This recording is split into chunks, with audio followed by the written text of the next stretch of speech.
Some people are put on this earth to play cricket for Australia. Ricky Ponting, Michael Clarke and Steve Smith are, and Phil Hughes was another of those. His unrelenting determination, unorthodox approach and bright personality are some of the many things about Phillip Hughes which led me to his biography. Written by Malcolm Knox and Peter Lalor, Phillip Hughes, the official biography, follows the story of the boy from Maxville through his progression onto the world cricketing stage, demonstrating how Cricket Australia's delivery system functions and affects the career progression of athletes, with Hughes in the spotlight. A sport delivery system is a policy created and implemented by a range of governing agencies, which describes the pathways for an athlete to progress from a backyard enthusiast into one of an elite quality. These policies are important as they provide athletes of all abilities the opportunity to play at a level which suits their ability, challenging them to reach their potential with a clear direction.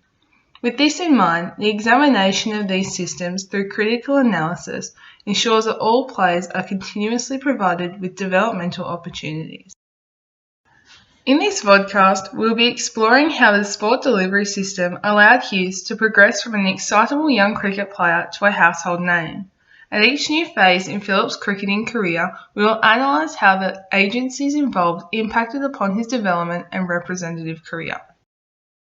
The policy which Cricket Australia have implemented, titled Backyard to Baggy Green, is a sport delivery system encompassing all aspects of the game from social backyard cricket up until the level of Australian representation. The Australian cricket pathway is sectioned into three components: foundation, talent, and finally elite and mastery. The formation of basic cricket skills and providing an encouraging environment is the focus of the foundation aspect.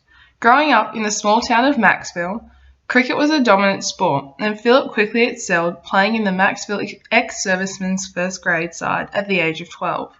The Maxville cricket community saw potential in Phillip, aiding in his batting development through the purchase of a bowling machine used to improve his technique against a variety of bowling types. The talent segment of the delivery system assesses players and provides representative opportunities. Phillip entered this phase very early in his career after a selection in a number of youth Australian teams.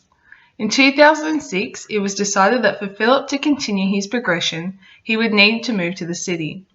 Playing first grade for the club of Western Suburbs aided Hughes' development significantly. Neil DaCosta worked on the execution of his unorthodox approach to batting, and Michael Clarke exposed him to the challenges faced by an Australian Test cricketer. Hughes quickly advanced from the New South Wales State League 11 into the New South Wales Sheffield Shield team as a regular opener.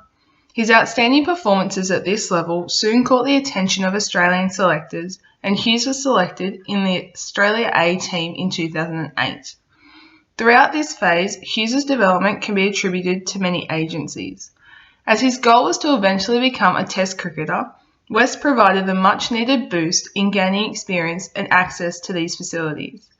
Cricket New South Wales had a very large influence on Hughes, providing a platform to improve, competing against athletes of a similar ability. They could not be faulted until the decision to admit him in the New South Wales Sheffield Shield team, forcing Hughes to move to Adelaide for further development opportunities.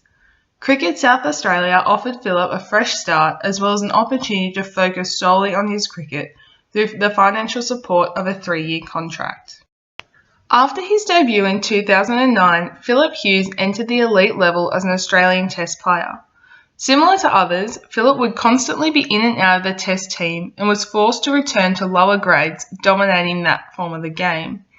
I believe many of his innings were short-lived due to inexperience, and had he been offered a longer stint within the team, he could have accustomed to the higher level of competition, developing into a better cricketer. The differing delivery formats of the game also allowed Hughes to progress as a player. In limited over cricket, each team is given a single innings to score as many runs as possible before the final ball or the 10th wicket. 50-over matches suited Phillip as he was patient enough to defend, waiting for a bowling error before scoring runs quickly.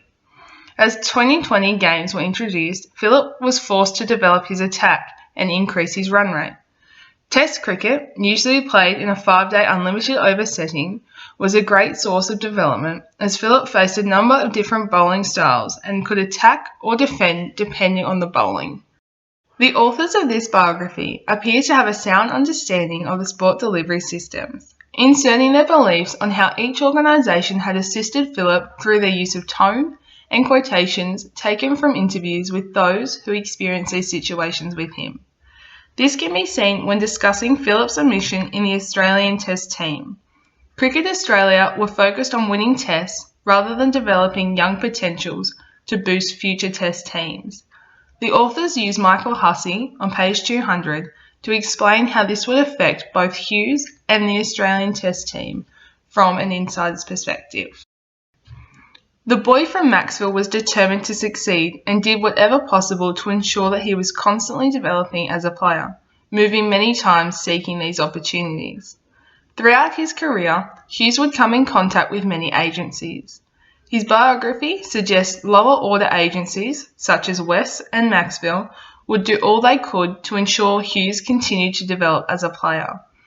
As described by the authors, it also appears that high order agencies, such as Cricket Australia and Cricket New South Wales, were focused on the immediate success and not player development.